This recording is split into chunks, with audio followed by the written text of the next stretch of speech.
India, and good morning, good afternoon to everybody from different parts of the world. And of course, good morning to our guest speaker, Dr. Pawlowski from Argentina. She will be lecturing today on update in the management of relapsed refractory Hodgkin lymphoma. I heard her recently, about a couple of months ago in the Lugano meeting, and it was so impressive. She discussed some cases. I thought one day we will invite her to India, but before that, at least we will listen to her in the form of webinar. This webinar is brought to you as usual by Mumbai Hematology Group, supported by Takeda, Nirvin, and managed by Perfect Square. I thank Dr. Avi Sharma and the team from Takeda, Paresh Prabhugaonkar and team from Nirvin, Yash Kalpesh and team from Perfect Square, Executive Committee of Mumbai Hematology Group, our guest speaker, Dr. Astrid Pawlowski from Argentina, all our discussants who are themselves eminent hematologists or medical oncologists, and you participants for sparing your Saturday evening from India and morning or afternoon from other parts of the world. We have registrations today from 27 countries.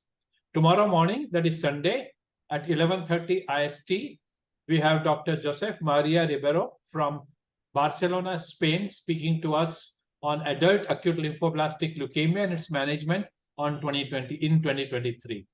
Our discussions today include a galaxy of very important personalities. These names are put up here alphabetically, and I'll just introduce them very briefly. Dr. Abhilasha from Belgavi, Dr. Akshaya Mandloi from Mumbai, Dr. Anshul Gupta from Lucknow, Dr. Anushri Chaturvedi from Varanasi, Dr. Deep Gala from Lucknow, Dr. Dinesh Sheth from Mangaluru, Dr. Fahima Hassan from Prayagraj, Dr. Giri Punja from Mysore, Dr. Khalika Rahman from Lucknow, Dr. Kunal Goyal from Mumbai, Dr. Mona Vijayaran from Lucknow, Dr. Prashanta Bhatt from Mangaluru, Dr. Priyanka Agarwal from Varanasi, Dr. Priyanka Chauhan from Lucknow, Dr. Ravi Kiran Bonathea from Hassan, Karnataka, Dr. Rizwan Akhtar from Lucknow, Dr. Ruchi Khanna from Manipal, Dr. Sanjeev from Lucknow, Dr. S.P. Verma from Lucknow, Dr. Shweta Shanbhag from Mangaluru, Vikas Talreja from Kanpur. And a very brief introduction of our guest speaker now. Dr. Astrid Pawlowski is Medical Director, Pawlowski Center, Department of Hematology at Fundle, Buenos Aires at Argentina. She's a specialist in internal medicine and hematology. She graduated from medical school with honors at the University del Salvador, Argentina, way back, that is 1997. She completed her training in internal medicine at Hospital Italiano di Buenos Aires, Argentina for 5 years and continued her training in Fundle as a fellow in hematology in Buenos Aires, Argentina. She will speak to us on update the management of relapsed refractory Hodgkin lymphoma. And now over to ma'am.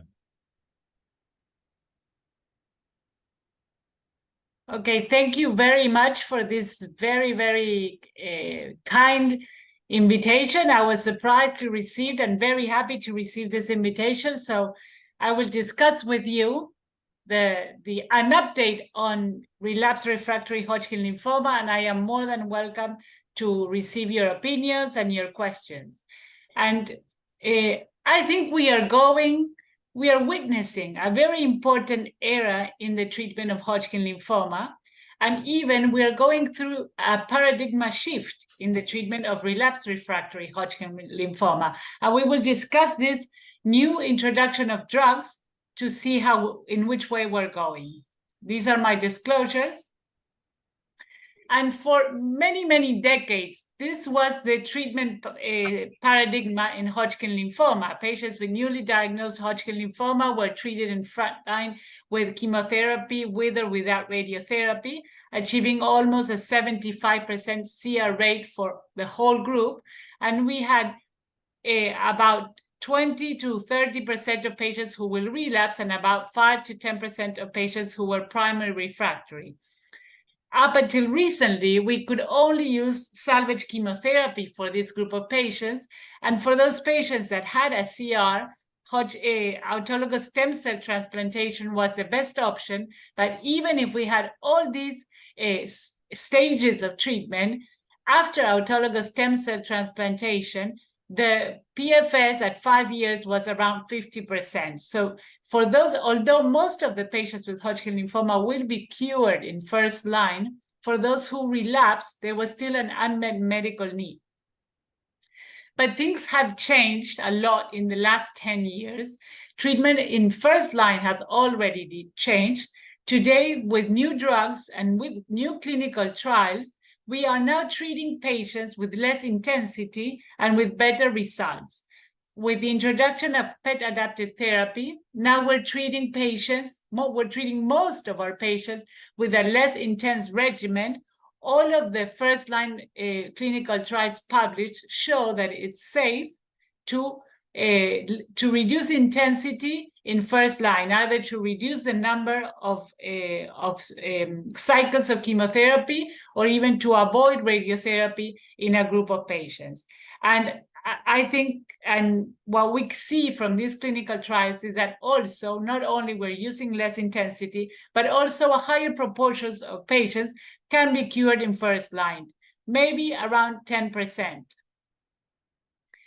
And going through relapse refractory patients, we have recently seen new publications that we will now discuss that the progression-free survival after autologous stem cell transplantation is around 96% at 2 years. So less people are relapsing, and for people who do relapse, we're having new treatment options. And we will see what are the objectives in the treatment of patients with relapse refractory Hodgkin lymphoma. When we have a patient who relapses and is sitting right in front of us, there are many things that come up to our mind. These are, what are the objectives we have for this group of patients? And we can see in this line of treatment, upfront, salvage, high-dose chemotherapy, transplant, and very far away, allotransplant. Our first objective would be to achieve a negative PET-CT before autologous stem cell transplantation. Our second objective is to try to lead our patient, to take our patient to autologous stem cell transplantation. And our third objective is to improve progression-free survival after autologous stem cell transplantation. So these are the things we have to keep in mind when we're treating our patients. We will now look at some things that maybe we are even changing these objectives, but these are the three things that we have to keep in mind. And this is many different publications that have been recently published trying to show the importance of achieving a negative PET-CT before autologous stem cell transplantation. And most of these publications consider a negative PET as a Deauville score 1, 2, and 3. We have to really take into consideration that when we are going to use PET-CT to make decisions, we need a Deauville score.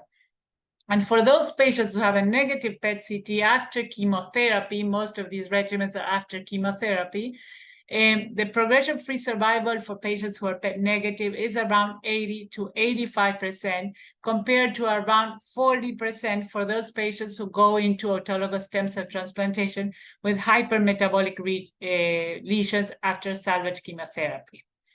Many years ago, this concept of trying to achieve a negative PET-CT was introduced, especially by Dr. Moskowitz, when in 2012, he publishes his experience where the plan or the approach to patients with relapse Hodgkin lymphoma was to do ICE.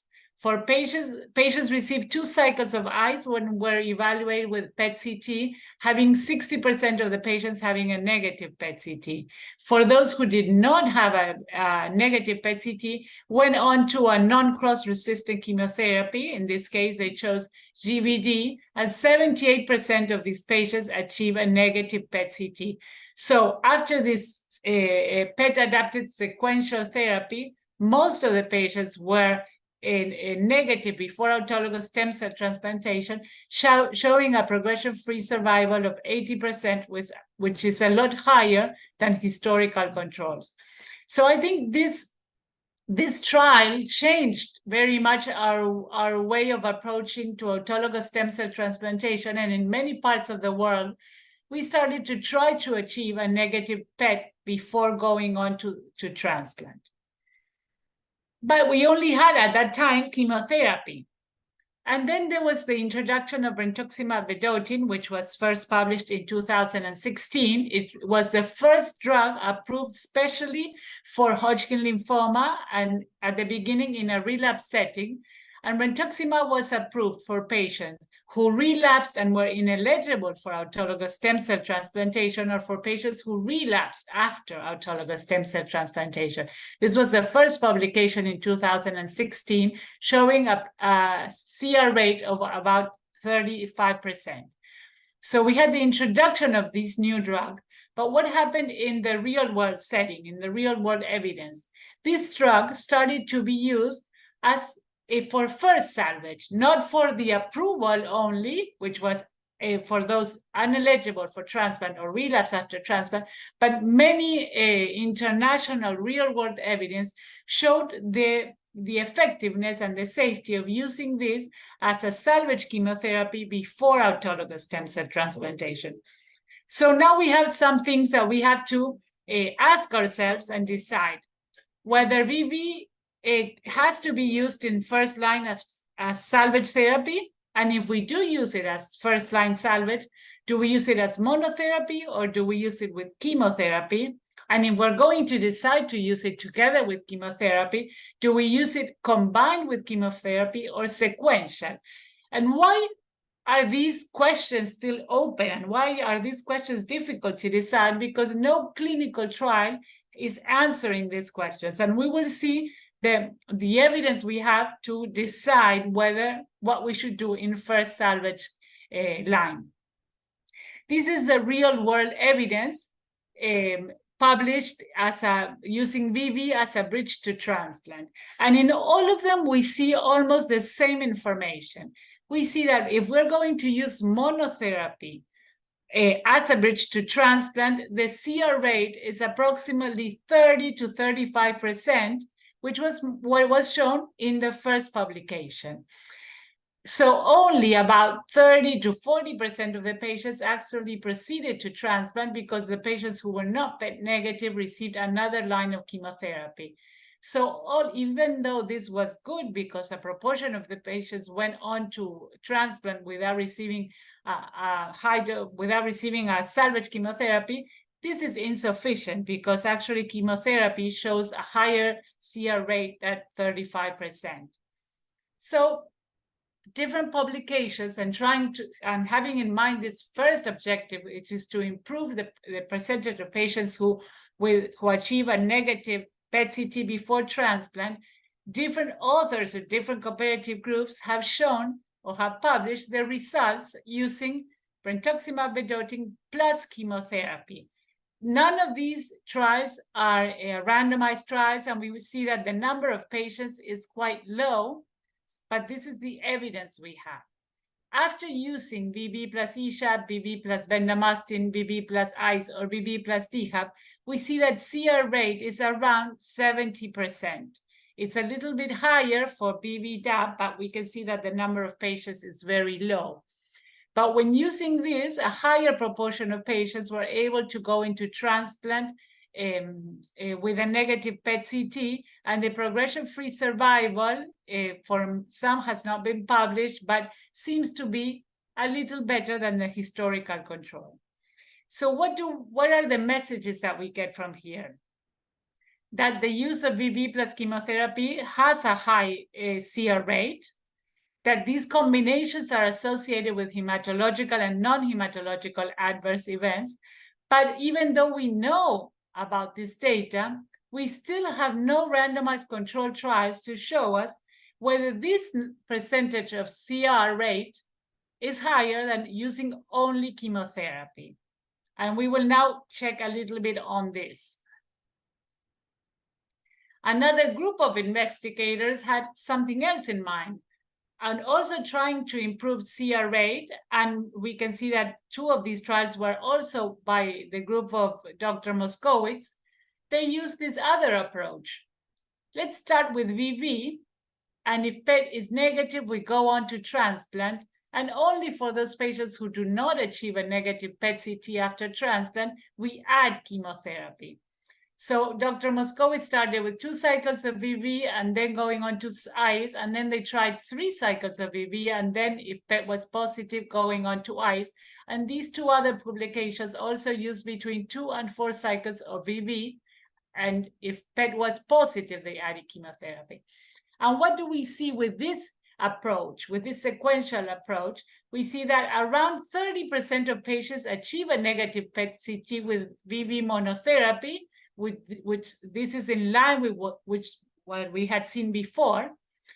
And these patients went on to transplant. And for those who did not have a negative PET-CT, the addition of chemotherapy achieved almost 80% of complete remission in this group.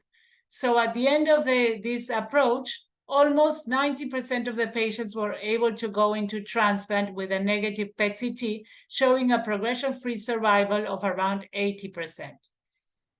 So with this strategy, the use of a sequential treatment, starting with VV monotherapy, allowed 30 to 50% of the patients to go on to transplant without receiving chemotherapy, which this is something good. And this is also an important message, that the same progression-free survival was seen in all patients that achieved a complete metabolic remission, either with only VV or for those who had to go on to introduce chemotherapy with VV plus chemotherapy pre-transplant. So this is also something that we have to keep in mind, that having to go on to chemotherapy is not a bad prognosis as long as we achieve a negative PET-CT. So trying to answer this question, whether VV plus chemotherapy is better than only chemotherapy, Dr. Driesend went back to 7 prospective clinical trials and analyzed 410 patients and compared whether they had used VV plus chemo or only chemo. And what she showed in a retrospective trial is that those patients who had used VV plus chemo had an 80% progression-free survival. For those who were, this is a group who had relapsed and not the primary refractory. These are relapsed patients. And the group that had used VV plus chemo had an 80% progression-free survival.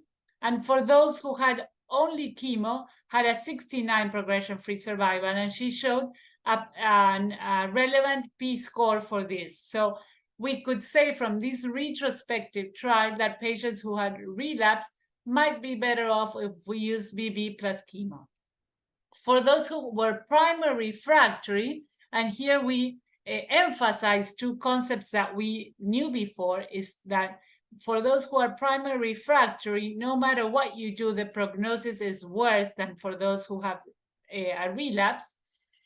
And there was no difference even if you use VV or VV plus chemotherapy for this group of patients. Now, the Spanish group is using this clinical trial trying to answer this question, whether we have to use VV in first relapse. They include patients who are primary refractory or relapse, and they randomize these patients in a 1-to-1 basis to receive either ESHAP, which is what the Spanish group uses for 3 cycles, or VV ESHAP, which is also their publication using VV plus ESHAP. Patients received 3 cycles, and then they were evaluated with a PET-CT. The primary objective is to see the metabolic complete remission rate. And although this has not been published, this was recently showed in ISHL 2022, and Ana Sureda showed that when she had 42 and 44 patients in each arm, there was not a statistically difference between using brentuximab plus ESHAP versus ESHAP alone, with a p-value of 0.13. So, as said before, this is an excellent drug, but we still don't know whether it's reasonable or it's beneficial to use it together, combined with chemotherapy in first relapse. And of all of these trials, and I want to emphasize this is an important learning, that in studies that incorporate a PET-adapted strategy, progression-free survival seems to be similar for patients who proceeded to transplant directly after having a metabolic complete remission, either on brentuximab monotherapy, brentuximab or nivolumab, or either chemotherapy also. As for those patients who needed additional salvage therapy to achieve a metabolic complete remission. So once we have a negative PET-CT, the prognosis of these patients is the same, and it's very high after autologous stem cell transplantation. But more recently, we had other new drugs incorporated. These are very effective drugs and that are really making a big change in the treatment of Hodgkin lymphoma, which are the checkpoint inhibitors, especially nivolumab and pembrolizumab. And we will check on some updates on these results. First, I want to emphasize that there is no clear difference between the efficacy or the security with nivolumab or pembrolizumab, and the long-term follow-up shows almost the same results. So even though I will show the pembrolizumab study, which was recently updated, so that's why I chose to show it to you, the results are almost the same. And these are the 5-year follow-up of the Keynote 087, where they used pembrolizumab as monotherapy in patients who had relapsed either after using VV or autologous stem cell transplantation. They had different cohorts, but none of the cohorts showed a difference in efficacy. So it's the same if the patient have relapsed after autologous stem transplantation, or if you use monotherapy before autologous stem cell transplantation, or if they used or not brentuximab pre-pembrolizumab. And we've known from previous publications that the CR rate is around between 25 and 27%. So this was kept. Most patients achieve a PR. So if we join PR plus CR, there is an overall response rate of around 75%. And what we see, and I think these are important learnings, and these are things that we have to keep in mind when we're making decisions, is what happens in a long-term follow-up to these patients where we use pembrolizumab monotherapy. We have this green line, which I remind you that is around 24% of the patients, where we see that almost 50% of the patients who achieved a negative PET-CT after pembrolizumab maintain their response in a long-term follow-up. So I think that we can assume we need further follow-up, but almost 50% of these patients might have been cured. But for those patients who have a positive PET-CT after pembrolizumab, either patients in PR, in stable disease, and in progression of disease, we have no plateau. Eventually, all patients do relapse. So if we are thinking about curing this patient, the only patients that will actually maintain a response are 50% of the patients of those who achieved a CR. And something also very important is that patients who achieve a CR with pembrolizumab as monotherapy or nivolumab as monotherapy usually do it very early in the treatment after 3 cycles of checkpoint inhibitors.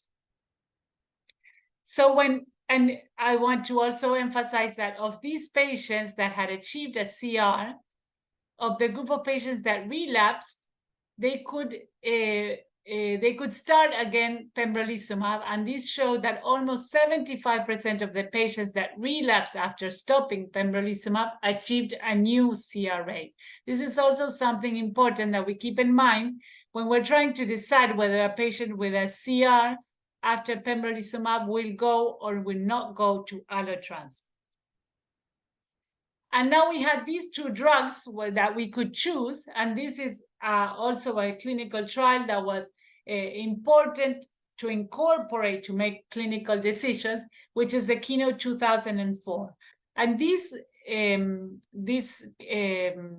clinical trial compared brentuximab vedotin monotherapy versus pembrolizumab.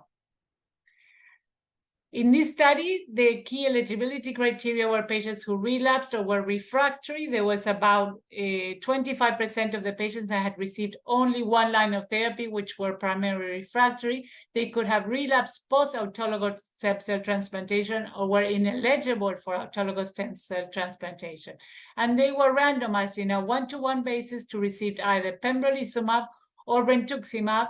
And this is a little crazy because the plan in this trial was to receive up to 35 cycles. We know now that it's very difficult that any patient can tolerate 35 cycles of brentuximab vedotin. And we also know about what we have seen is that those patients who do not achieve a CR at the very beginning will eventually not have any benefit of continuing with brentuximab vedotin. So I think if this trial was designed many years before we had what is now published, so we can now be a little critical on the design of the trial. And the primary endpoint was progression-free survival.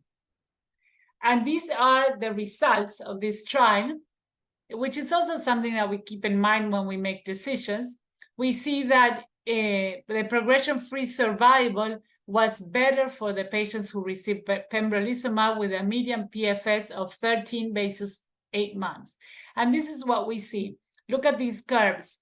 These curves come down very early in the treatment, showing a little bit of what I just mentioned, that if you do not achieve a CR with brentuximab, the red line, you will eventually relapse and have no benefit of continuing, and that the plateau is in around 20-25% of the patient. With pembrolizumab, the curve is a little better because some patients achieve a meaningful clinical benefit continuing with pembrolizumab, even though they have not achieved a CR. Some patients who have clinical benefit with PR can maintain their PR because the CR rate for both groups is the same. So when can we use checkpoint inhibitors in the treatment of these patients? We can use it for patients who are VV naive, who are refractory to VV, who have relapsed after VV. We can use it as therapy till disease progression or as a bridge to autologous stem cell transplantation, depending on our patient. We can use it as therapy till disease progression or as a bridge to allotransplantation, once again, depending whether a patient is our candidate for allo. And also, we can discuss this, whether the patient is in CR or in PR. And we can also use these drugs post-allo. But also with the same approach as what we just mentioned with VV and chemotherapy, many authors also try to improve CR rates in first salvage chemotherapy, incorporating chemotherapy with either nivolumab or pembrolizumab, and these are the two very important trials recently published, Nivo plus ICE or Pembro plus GVD. This was published or presented by Dr. May. And what they did is that they did a sequential approach. They started with Nivo and they delivered 3 cycles of Nivo for patients. This is in first relapse. 3 cycles of Nivo. If PET was negative, patients went on to autologous stem cell transplantation. If PET was positive, they added ICE to Nivo. And if patient achieved a negative PET-CT, then they went on to autologous stem cell transplantation. We can see that the number is only 43, so we would like to see a higher number of patients, but I think these are important findings. The CR after Nivo was 71%. These are for patients with only AVVD mostly. If patients had a positive PET-CT and they received ICE, 89% of these patients achieved a negative PET-CT. So what we see is that all of these patients went on to autologous stem cell transplantation, and the 2-year progression-free survival for this cohort of patients is 94%. So this is definitely a lot better than our historical controls. Now, this other group did not do a sequential, but proposed a combined chemotherapy plus pembrolizumab. They used pembro plus GVD. And patients received 2 cycles of pembro GVD and had a PET-CT. If PET was negative, they went on to autologous stem cell transplantation. If at this point PET was positive, they did receive 2 more cycles of pembro GVD and had a new PET-CT. And if PET was negative, they went on to autologous stem cell transplantation. And also, this is very, very encouraging. After 2 cycles of pembro GVD, 92% of the patients achieved a CR. And for those who had to go on to 4 more cycles, 71% of the patients achieved a CR. So the overall, with this regimen, 95% of the patients achieved a CR before autologous stem cell transplantation. And look at this line, the progression-free survival for this group of patients was 100%. But after we transplant our patients, then we have the thought in our mind to see if we can do something else for these patients not to relapse, and this is to improve PFS after autologous stem cell transplantation. And now we have learned from the ATHERA trial many years ago that patients with what the authors considered high risk, which was defined as refractory to frontline, relapse between the first 12 months, or relapse with extranodal involvement, patients were included in this trial. They received salvage chemotherapy, and this is something which we can be critical about, is that it didn't matter what response the patients had, they went on to autologous stem cell transplantation. And then they were randomized to VV plus placebo. So we actually don't know about the status after autologous stem cell transplantation of these patients, and we don't know whether some patients actually were receiving treatment because they had a positive PET, or were actually receiving a maintenance therapy because they were negative. So who benefits from VV consolidation? And this is what the trial showed us, that within this group of high-risk patients, the patients that had 1 additional risk factors were those who did achieve benefit with maintenance, and the additional risk factors were relapse between the first year, primary refractory, who were PR or stable disease after last line of therapy, who had extranodal disease, B symptoms, or more than 2 lines of therapy. So today we can say that we need 1 additional risk factor to show benefit in these patients, and we don't know about patients who received checkpoint inhibitors before autologous stem cell transplantation. There has been lots of publication on a real-world evidence, and what we see from this real-world evidence that most of the patients are now PET negative at time of transplantation, that they still have a benefit. And what we can learn from this group of patients is that even PET negative patients seem to have a benefit from consolidation after autologous stem cell transplantation.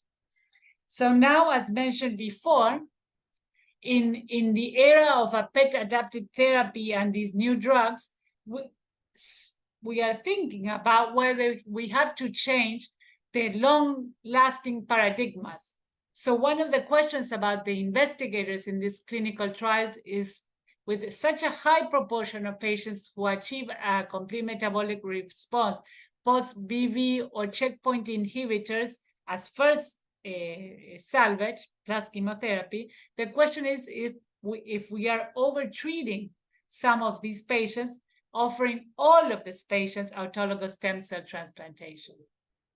So let's look back at the trials that I already showed you. This is the Spanish trial, where they randomized, as said before, and for those patients who were PET negative after either ESHAP or VV, they have 1 arm, and unfortunately this is not a randomized trial, but this group of patients with a metabolic CR, and we can see that metabolic CR is a Deauville score 1 to 3, they went on to receive VV consolidation for up to 16 cycles in total, and they are not receiving autologous stem cell transplantation.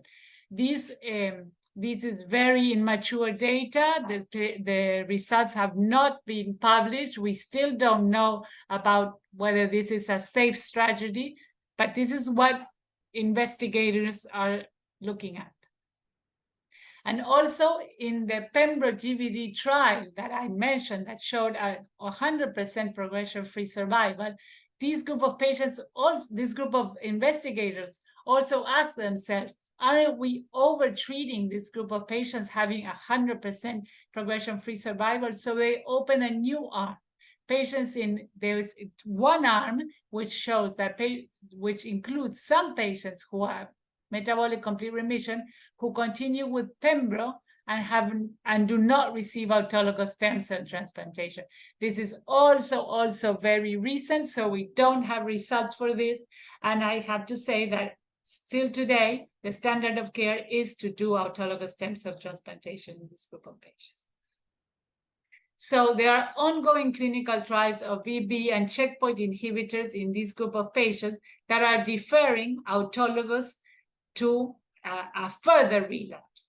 And further work is needed to define a subset of patients who achieve a durable response to VV or in checkpoint inhibitors without the need of consolidation with autologous stem cell transplantation. So what if these patients relapse after whatever we chose to offer them? I think one concept that we need to keep in mind is that retreatment with either VV or checkpoint inhibitors in patients that have previously responded, not in all of those patients, only for patients who had previously achieved a CR to either of these two groups of therapy, they have a high probability of responding again to the same treatment. So reusing any of these drugs is an option, and even more if we combine them with chemotherapy. What about allotransplant for this group of patients? Well, this is a whole new topic. I am not dedicated to transplant, so I will just mention some concepts. Allotransplant, in most cases, is being deferred to patients that have that do not respond in the best way or that have further relapses. But what we've seen in the last publications is that to use checkpoint inhibitors before allotransplant, on one side, it is safe if we do a wash-up period before allo, and this wash-up period is around 60 days. And also, it seems that if we do use checkpoint inhibitors before allotransplant, this seems to be a favorable prognostic factor. And we see that the progression-free survival for patients who receive checkpoint inhibitors before allo is around 80%. So this is also higher than the historical control. So this is also something that is improving the outcome of allotransplant. But what is happening in the world today? And this is, I'm sorry, I left this in Spanish. This is the experience of the EBMT doing auto or allotransplant in Hodgkin lymphoma. What we can see is that in the last years, the number of allotransplant has been reduced because we are choosing this small subset of patients who do need allotransplant as a curative options. And this is allotransplant in the United States. And we can see these two very important concepts. Also, once again, the number of patients who are receiving allotransplant for Hodgkin lymphoma is lowering down. If we look back at 2 years, at 10 years, it's about half of the patients who are receiving allotransplant now. But also a good news is that recently, these are the probability of overall survival regarding the decade, and the yellow line is in the last decade of the publication, is that those patients who do receive allotransplant have a very good overall survival and progression-free survival. So if we very carefully choose which patients go on to allo, the probability of curing after allo is quite high. So we go back to what I started with, which was this straight line that we had a few years ago, where we had no options, and everyone around the world almost chose the same because it didn't matter which kind of salvage chemotherapy we used, the results were the same, and then patients had only transplant as an option, and a proportion of patients allotransplant. And this is where we're standing in the progress of treatment in relapsed refractory Hodgkin lymphoma. Now we have different options, Pembro or Nivo as monotherapy, Pembro GVD, Nivo ICE for salvage therapy, chemotherapy, brentuximab monotherapy with chemo, sequential or combined. And I didn't mention, because it is not approved in most parts of the world, the combination of Pembro plus Nivo can also be an option. And then we can use this either in first salvage or after first salvage or after autologous stem cell transplantation. And we also have the approval of brentuximab vedotin as a consolidation post-autologous stem cell transplantation. There have also been publications of using pembrolizumab as consolidation, but this is not approved around the world. And in this progress that we're looking at, we also have a progress in upfront chemotherapy with the echelon 1 results of VV plus AVVD upfront, which show a better progression-free survival and a better overall survival for patients with advanced stage disease. And we have just recently known about the results of Nivo plus AVVD, which showed an improvement regarding VV, AVVD. This is not yet approved anywhere in the world. We need longer follow-up, but it can be an option in the future. And in the future, with all these options, it might be an option to select only a subgroup of patients that need autologous stem cell transplantation as consolidation. And hopefully, in the future, only a small proportion of patients will need allotransplant to be cured.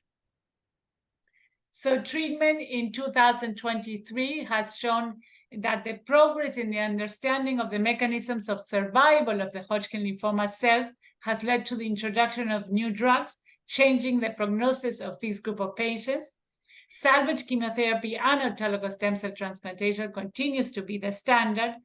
VV and checkpoint inhibitors are being used more frequently even before autologous stem cell transplantation. Allo is still an option in a specific group of patients. And we also have many things coming up, which this is a whole new different lecture, but these are the new drugs. We have Cami, which is a drug conjugate, favezelimab, which is a new anti-PD-1, AFM13, which is a bispecific specially designed for Hodgkin lymphoma, and they all have shown very promising results. Also, new checkpoint inhibitors are being studied, and combination of different checkpoint inhibitors has shown very good results. CAR-Ts are still in early stage, but have also shown durable response in a highly pretreated patients. And after major advances, there's still room for improvement. And I think that the best improvement that we can do for our patients is to cure more patients in first line. And hopefully in the future, this group of relapsed refractory patients will be very small. But I think this is a very interesting discussion. We are witnessing new therapeutic opportunities in patients with relapsed refractory Hodgkin lymphoma, and we are actually seeing an improvement in PFS and overall survival. All standing paradigms are being challenged. And thank you very much for this invitation. And these are some pictures of our city of Buenos Aires. I hope you are curious to come and visit us. And I will also give you these three educational programs in which I'm involved, which is the European School of Oncology, Lymphoma Hub, and Women Lymphoma, which we are dedicated to education in lymphoma. These are all free sites where you can join us to learn in different ways. So thank you very much for your invitation. I will stop sharing. Thank you so much. I hope. Thank you. This was fantastic. You put it up with great clarity and fantastic way to approach the whole subject right up to date. We really benefited and learned a lot from your presentation today. the hard work put in this presentation was obvious. So we have our colleagues here who will like to interact with you and ask their difficulties. We will also ask audience to put up the question in the chat box. May I request Dr. Ruchi Khanna to begin her question?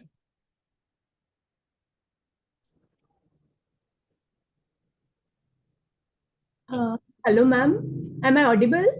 You are. Yeah, thank you, sir. Thank you, ma'am, for the wonderful presentation. We really enjoyed it. But since I'm a pathologist, we see bone marrows more often. So I just had one query that in day-to-day practice, sometimes we see non-specific changes in the bone marrow biopsy, like increase in eosinophils, plasma cells, but we don't see the classical Reed-Sternberg cells. So I just want to know what is the clinical significance of such reports in which we don't see Reed-Sternberg cells, but we see other things like non-specific changes, and we call it as Hodgkin-associated changes. So is it clinically, I don't know how the clinician takes our report that way. Can you just highlight some points related to it? Thank you. Okay, thank you. Well, this is an interesting question, and I don't think I have a straightforward answer. I think that regarding especially bone marrow biopsy, I think that we are doing less and less bone marrow biopsies in this group of patients. There are many evidence that at first line, there's no much need. First of all, using a PET-CT for staging, we can detect most of the patients who have a bone marrow involvement. And also in a published trial where all patients had bone marrow and PET-CT, only a very, very small proportion of patients had bone marrow positive and negative PET-CT, and all of these patients were already stage 4 at the time of diagnosing bone marrow. So that is in first line. And before transplant, I think that in my experience, it is very rare to see in bone marrow involvement of Hodgkin lymphoma, as you mentioned. We see this bone marrow involvement a little bit higher in patients who have HIV positive or immunosuppressive therapy, or I have had some cases of only bone marrow involvement, which is very, very rare. But regarding these changes that you mentioned, and we also see these changes in peripheral blood, because when patients are first diagnosed, we see patients who have chronic, not chronic, but lymphoma-associated anemia. Many of these patients have anemia, and they are not because of bone marrow involvement. But I don't think there's a clear prognostic evidence between what we see in bone marrow and or peripheral blood, where we see a high percentage of eosinophils, and prognosis. I think there have been quite a few publications on macrophage involvement or macrophage percentage in bone marrow, but there have been different conclusions.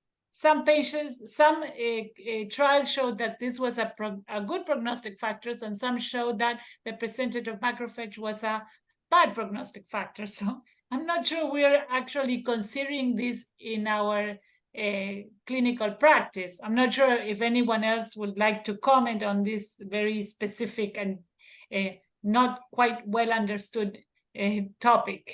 Yeah, ma'am, there are not many publications related to it. So even we see sometimes we don't see the classical cell, and we just give the report as Hodgkin's associated changes. So till the Sternberg cell, it is difficult to comment whether there's infiltration or not. And well, we do know, and we are learning more and more about the great importance of the microenvironment in Hodgkin lymphoma. Actually, these drugs are actually acting on the microenvironment instead of the Hodgkin lymphoma cells. So I'm sure that we have a lot more to learn about the microenvironment. And one more question, ma'am, I would like to ask. Can PET-CT replace bone marrow biopsy for staging? Is bone marrow required for all the cases for Hodgkin lymphoma for staging, or if we see a lesion in PET-CT, so can it be considered and we don't need to undergo such invasive procedure? Yes. I think a small answer to that will be yes. And then we have some other details to add. The recommendations, the Lugano recommendations for the last quite a few years have been to omit a bone marrow biopsy in most of these patients if you're staging with a PET CT. And this is the trial also, this trial that I mentioned with 800 or more patients.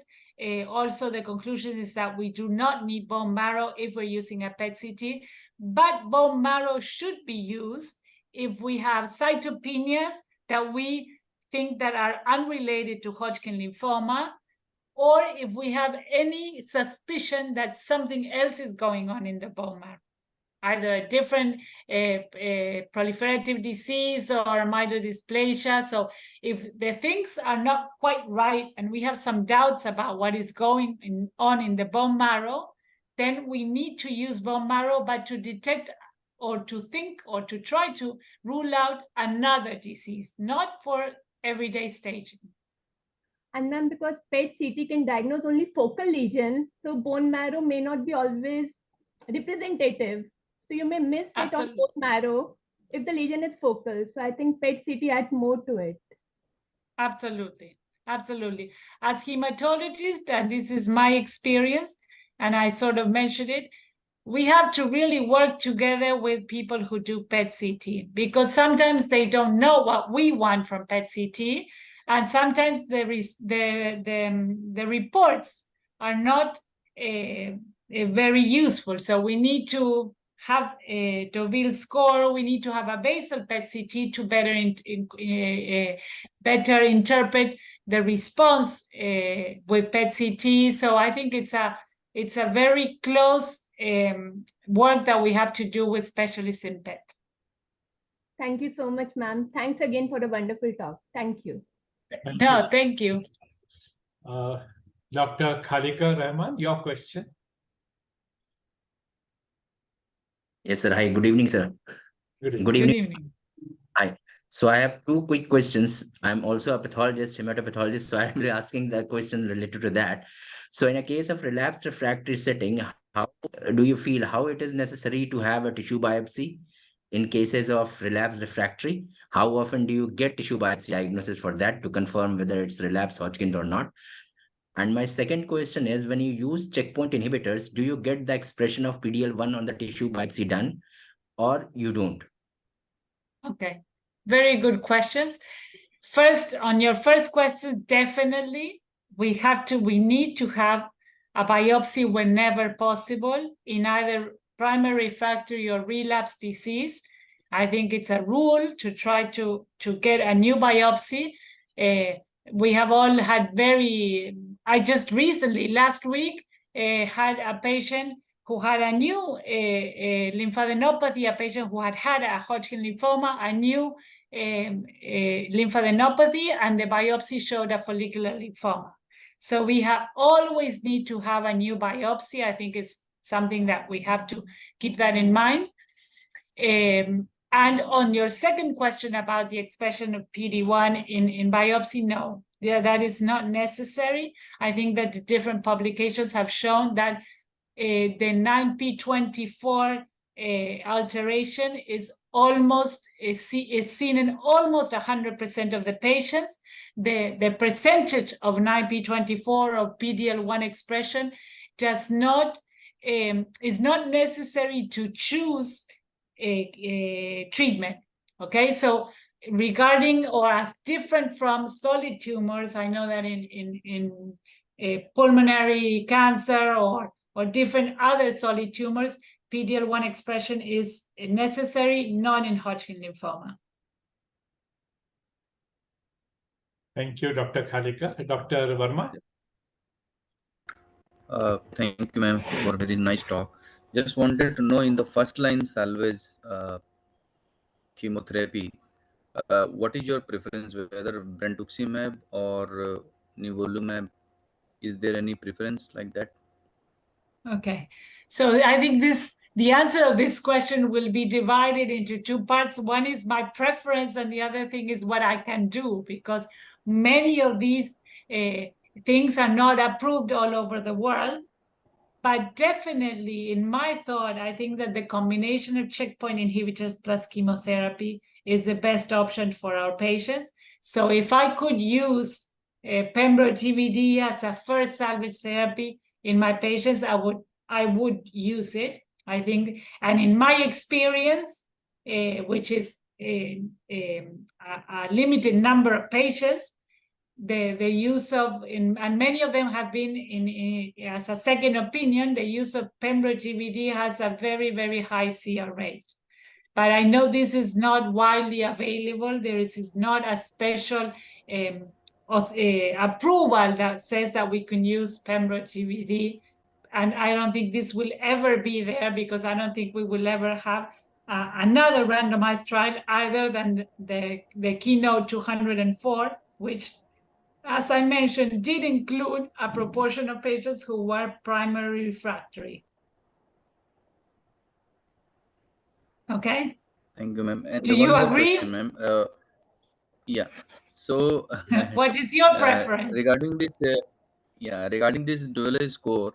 So do you always treat or you start salvage chemotherapy in those who are having DS above 3, or in some patients you tend to have a wait and watch policy in some patients for progression? Dual score 3 above.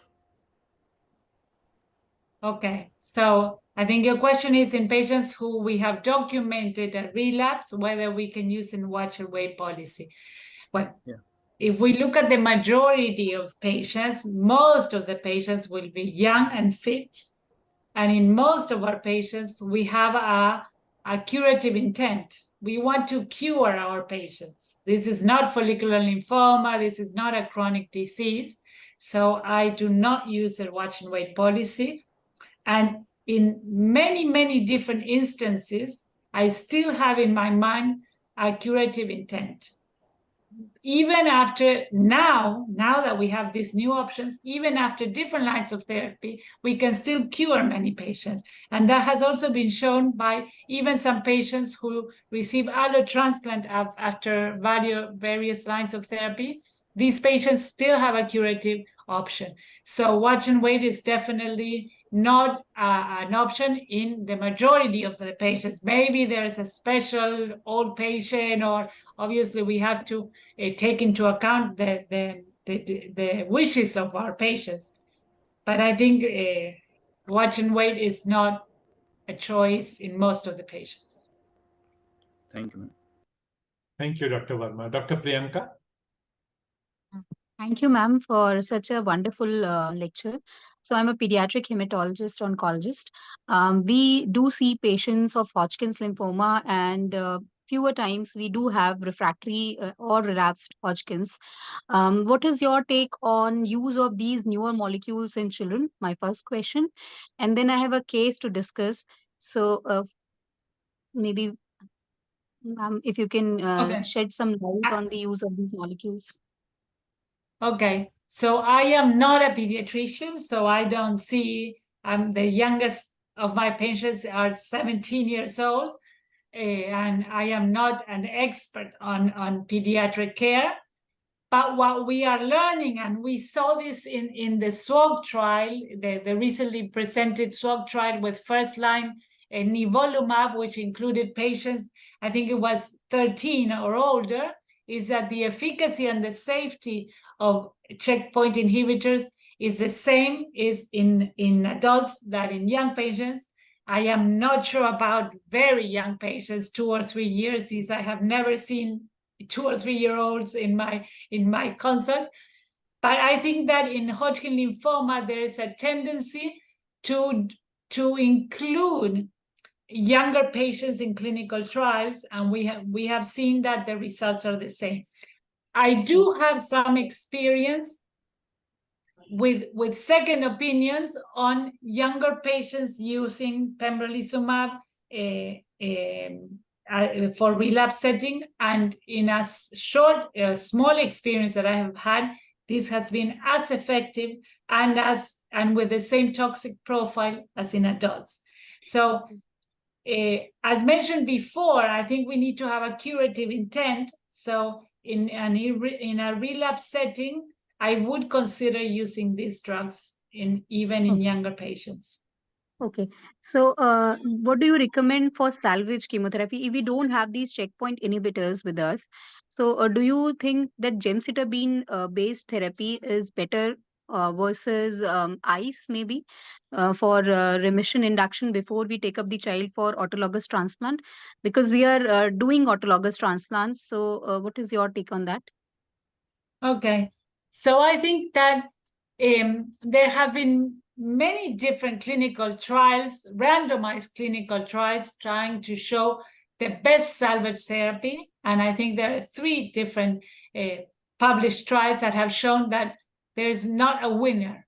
Any salvage therapy is the same. And around the world, most institutions just chose one of these and have become an expert on any of these. And I think that is fine. I think probably the most recent salvage therapy that has been published is the combination of bendamustine, the BJEP regimen, bendamustine, gemcitabine, and the results are very good. We still use ICE for this group of patients. But I think there's not, what we do know is that so far from what we know from the randomized clinical trials, there's not a winner and all of them are okay. In Europe, they use a lot DHAP. In Spain, they use ESHAP. In the States, they use ICE. So I think it's okay. Yeah, so we have a 8-year-old child who is primarily progressive Hodgkin's lymphoma. So this child was not improving on ABVD, so we shifted to DHAP. And then because the disease was still progressing and the child was not showing any improvement, so we shifted to ICE. And after 3 cycles of ICE, still the disease was there. So we chose bendamustine with gemcitabine and vinorelbine combination. And after even 6 cycles, the child still has disease. So we are now thinking what should be done for this child. So any suggestion from your side? And you do not have checkpoint inhibitors? No, we don't have right now. Finances is one big issue with the checkpoint inhibitors. And do you have brentuximab? We have No, I think we have nivolumab, we have pembro, but they are expensive. Yeah. Yes. All the 3 compounds. One thing I don't know exactly the case that you are commenting, but one thing that we need to always remember is that these patients are very sensitive to radiotherapy. Okay, so we are trying, the different clinical trials have tried to avoid radiotherapy in first line, and I also tried to do that. But when patients are relapsing after chemotherapy, we need to keep in mind that we might be able to use radiotherapy in any group of patients. If the patient has many different sites and radiotherapy is not an option, then I think you just need to use brentuximab.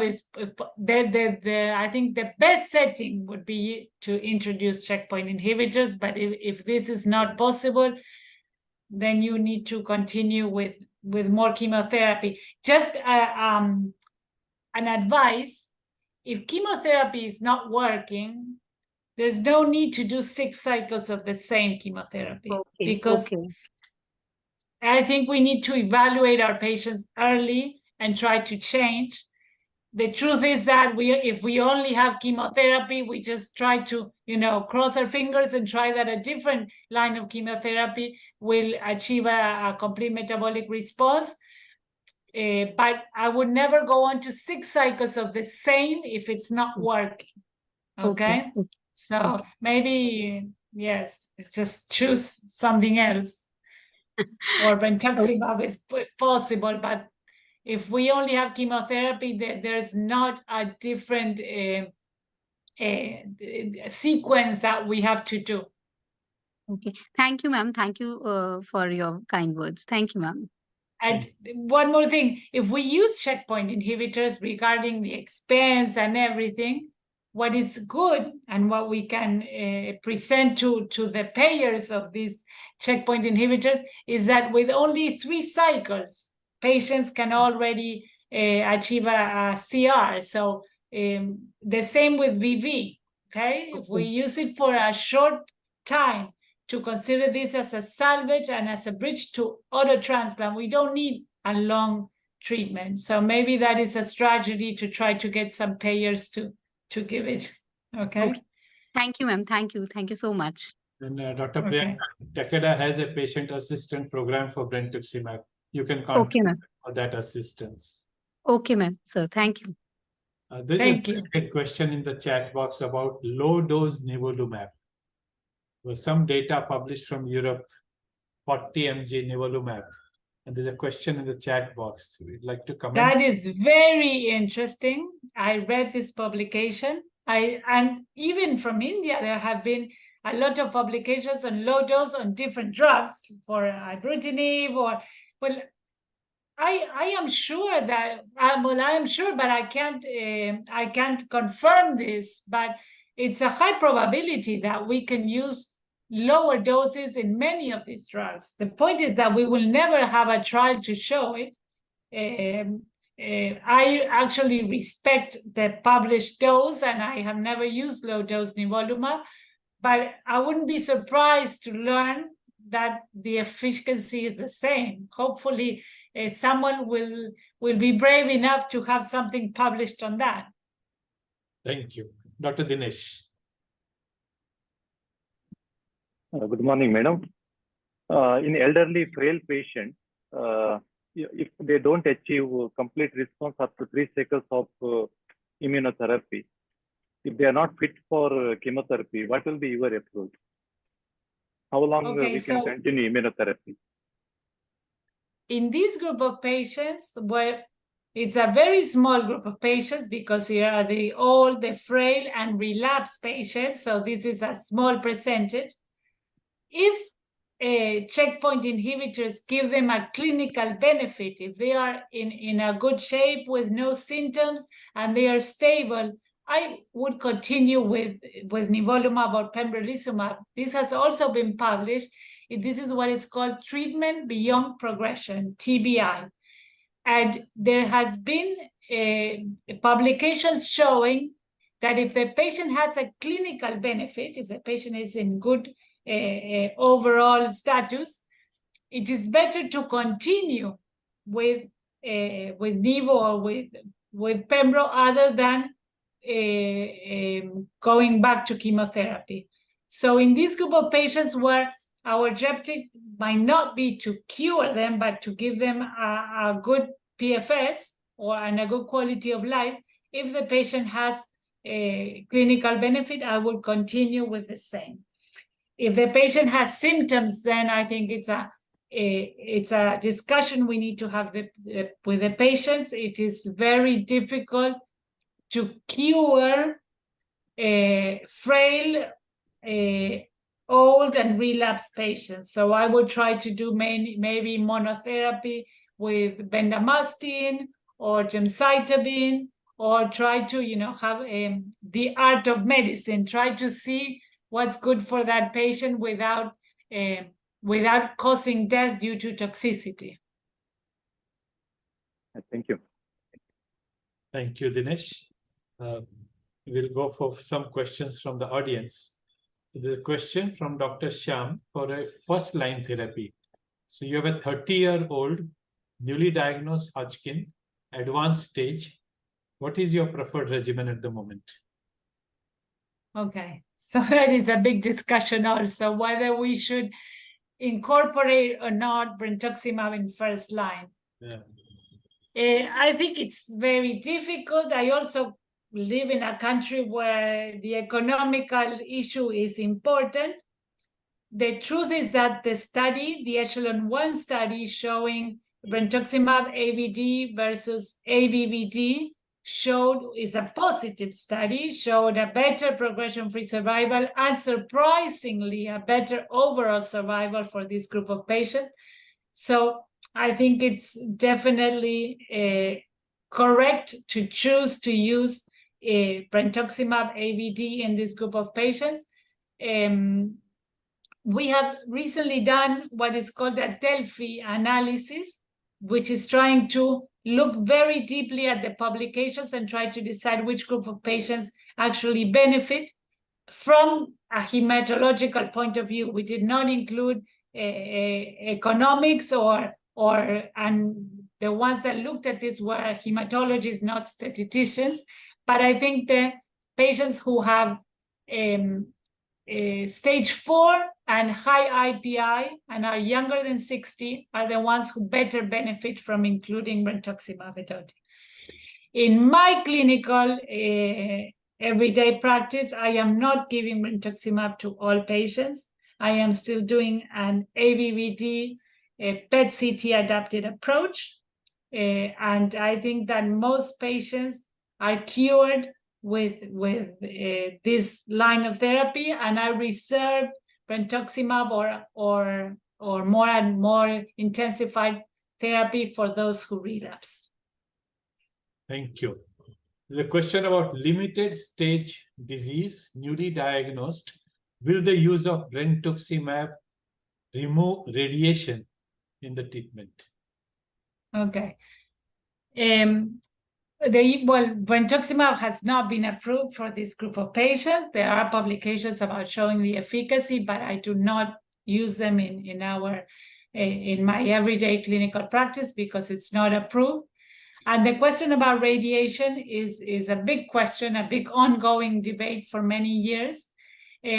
What we do know from all different clinical trials is that if we do use radiation, the progression-free survival is a little bit higher for the group that receives radiotherapy, about 8 to 10% better progression-free survival with the same overall survival. So I think, and this is almost a philosophical question, is would I radiate all of my young patients to have a 10% benefit in progression-free survival? Many doctors say yes, definitely. I do need to radiate all of my patients to achieve this better PFS.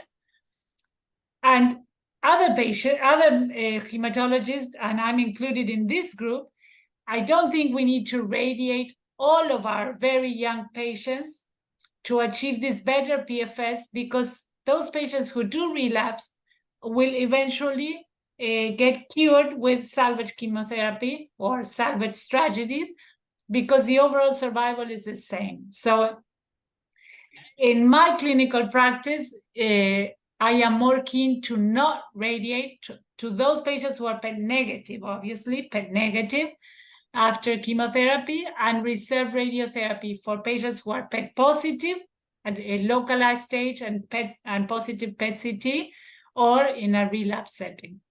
But this is a big discussion, so we can have different opinions. Thank you. There's a question about role of brentuximab maintenance after allotransplant in the third-line therapy. Is there a place? No, a quick question is no, absolutely. I will not introduce brentuximab in this group of high-risk patients regarding toxicity, okay? So I think allotransplant can cure a high proportion of patients, and there's no room for maintenance in these patients. Right. There's a question about a patient with primary immunodeficiency disorder having relapsed refractory Hodgkin lymphoma, young patient, adolescent. Is your approach different? Will your approach be different? Primary immunodeficiency, relapsed Hodgkin. Okay. This is also a difficult group of patients because they are not represented in any clinical trial. So I think I would actually try to approach this patient in the same way, and then be very awareness of complications and whether they have to receive replacements of gamma globulins, and whether they need to have prophylaxis antibiotics. But the point to keep in mind is that we can cure these patients. So if we lower down our efforts in trying to cure them, then we will have a longer problem. So I think that I would probably try to do my best to approach this patient in the same way. Obviously, having a multidisciplinary approach, trying to minimize the risk of infectious disease. Thank you. Another question is, has a stage come to choose between checkpoint inhibitor with AVD versus brentuximab AVD in a newly diagnosed patient? Well, yes, I think we are very close to having the long-term results of the SWOG, which is Nivo plus AVD versus Brentu plus AVD. And so far, what was recently shown is that the progression-free survival with Nivo AVD is around 90%. This is better than all other publications with very low toxicity. So I think that in a couple of years, we will have to choose between Nivo and brentuximab in first line. And I think that all the data will show us that probably Nivo is the best option. We need longer follow-up. Right. Similarly, there's a question about combining checkpoint inhibitor with brentuximab to prepare a patient for transplant, autologous transplant. Absolutely, I think that is a very good option. I have no personal experience because it's not approved in my country to combine these, but publications in the States, they have been using for a very long time. When you listen to Dr. Moskowitz or different specialists from the United States, they use this combination as I think their most frequent combination for first salvage. And the results are very good with low toxicity. But you have to have it approved. It's a very expensive regimen. Sure. There are two questions about brentuximab. One is related to, is there any infection prophylaxis required? No, there is no infectious prophylaxis required. The second is, how do you assess the peripheral neuropathy and when do you stop using brentuximab? Okay. This is, most of the patients will have peripheral neuropathy when using brentuximab. So the first recommendation is that we have to ask our patients, because if you don't ask, you don't know whether they're having peripheral neuropathy. Many of them will actually not come up front and say and tell you. But I do incorporate very early in the treatment, symptomatic treatment with pregabalin or I'm not sure how to say it in English, with different of the use of these drugs for peripheral neuropathy. And I also try to lower down the dose to 1.2 or 1.3 in this group of patients when they first have grade 1 or grade 2 peripheral neuropathy. And for some patients, especially in consolidation, for some patients, I even make the cycle longer. Instead of doing it every 3 weeks, I do it every 4 weeks. But it also depends in what stage you are, whether you're doing consolidation or whether you're doing treatment. For patients in treatment, you try to be more eager, trying to maintain therapy every 3 weeks. In consolidation, where you're only doing a prophylactic treatment, I try to listen to the adverse events and do some strategy to try to keep them off grade 3 neuropathy. Last question is there a place for escalated BIACOP in your practice? Okay. Well, if we say, is there a place for escalated BICOP, I think that everyone will say yes. In my practice, the truth is that we are using AVVD for advanced stage with a PET-adapted approach. For patients who are PET positive, there might be a small benefit to escalate to BICOP. I think that there is a benefit, and I try to, actually we're now starting a clinical trial where we are escalating to pembro-GVD in PET positive, okay, in first line. I think that will be excellent. We have to see the results. But in my practice, the the role for BCOP is only for a small group of patients who are PET positive after entering ABVD and in advanced stage. Yeah. So if your patient is PET positive and you have gone for pembro-based therapy, then you follow it up with a transplant? Yes, I think that if patients have not received an autologous stem cell transplantation and you are able to rescue them with pembro or pembro plus chemo or nivo, yes, I try to take them to autologous stem cell transplantation. And this is something which can take us a few minutes to discuss. But if patients receive checkpoint inhibitors before autologous stem cell transplantations, is a good prognosis. And we are also learning that maybe a group of patients that respond very well to checkpoint inhibitors but are not PET positive, PET negative, have also a very good prognosis after autologous stem cell transplantation. For those who do respond but still have hypermetabolic lesions, I would also take them to autologous stem cell transplantation. Right. I think that's the last question. Yeah, there is nothing else. Anybody over here would like to ask any more questions? No. In that case, thank you so much. You spared yourself long, valuable time. We are greatly. Okay, thank you. Thank you very much for this very surprising invitation. It's my first experience talking to physicians from India, so thank you very, very much. And as I said, 27 countries people have joined today. Okay, wow, okay. So India and other 26 countries. Global. Thank you very much and congratulations on this organization. Thank you. And we'll try to bother you in future as well, even inviting you to India. Okay, thank you very much. Bye-bye to everyone. Wonderful day. Bye. Bye-bye.